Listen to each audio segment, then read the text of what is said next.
sagel-gelona urang, sageblek-geblegna urang, sakasar-kasarna sungut urang. Ingat, urang mah lain tipe jelema munafik.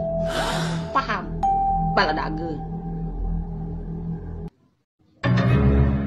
Samiskin-miskina aing can pernah aing ngahakan hak batur, nyokot hak batur, komo deui mau hak batur.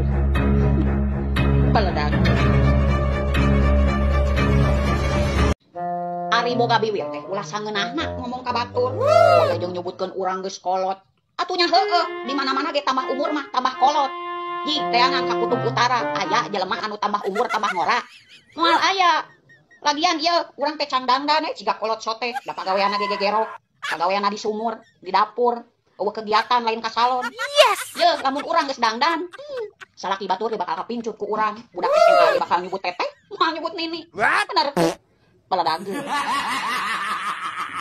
Yeuh, Kardun. Kurang kumaha pengorbanan urang ka maneh. Diajak susah bisa, diajak malah duit bisa, komo deui meakeun duit leuwih bisa, tapi nu teu bisa dina diri urang hiji manuk kuduaan. Baladageun.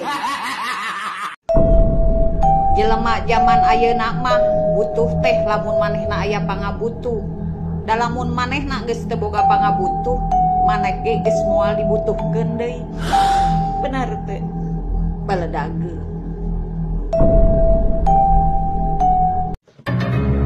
Cicing katempona bodoh, tapi jelema zaman ayeuna loba drama.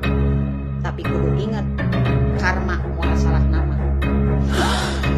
Baladageun. Panggenah-genahna lamun curhat kanu jadi salaki, moal bocor, moal nyebar.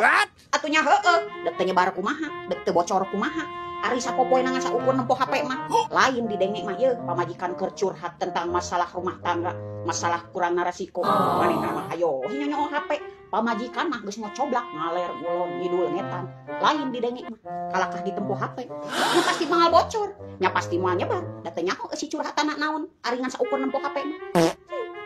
Baladageun. Genahnya jadi ece mah katempona teh senang jeung tenang. Atunya heueuh, maneh dek ngagorengkeun urang, dek ngomongkeun urang, dek nyebarkeun aib urang mah selalu tenang, selalu senang. Kan nyeri kapeurih ieu ku aing mah diteureung bulan, nepikeun ka awak gemrot oge. Moal jadi pikiran kaos maneh, anu resep mikiran hirup batur. Bener teu? Baladageun.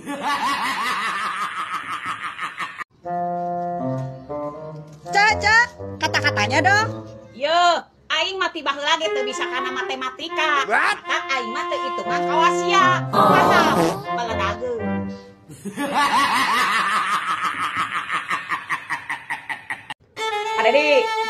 Pak Dedi. Jika tukang bawakeun salaki abi ka barak militer atuh Pak Dedi. Mi nyeri hate ieu pamajikan dituding boros kana duit. Gede hutang cenah kurang nginyeman wae ka bank keliling jeung ka bank emo. Heuda lain duit anu saeutik, da sidik gajihna anu pas-pasan. Acan bebeulieun anu maraha Pak Dedi. Pangbawakeun salaki abi ka barak militer. Sok ku Pak Dedi yeuh sina make daster, sina gero, sina kokos rok WC, sina nyeuseuh jeung ngepel di ditu Pak Dedi lah ajakeun Pak Dedi. Ridho abi mah Pak Dedi bawa salaki abi ka ditu ka barak militer. Aslina. Baladageun. Yeuh, hirup mah ditanya jawab, teu ditanya repeh, disapa seuri, teu disapa mah be aja. Eudeuh diwawuhan, eudeuh di musuhan, bodo amat. Wawuh jeung maneh teu fungsi, teu wawuh jeung maneh ge teu rugi. Bener teu? Baladageun.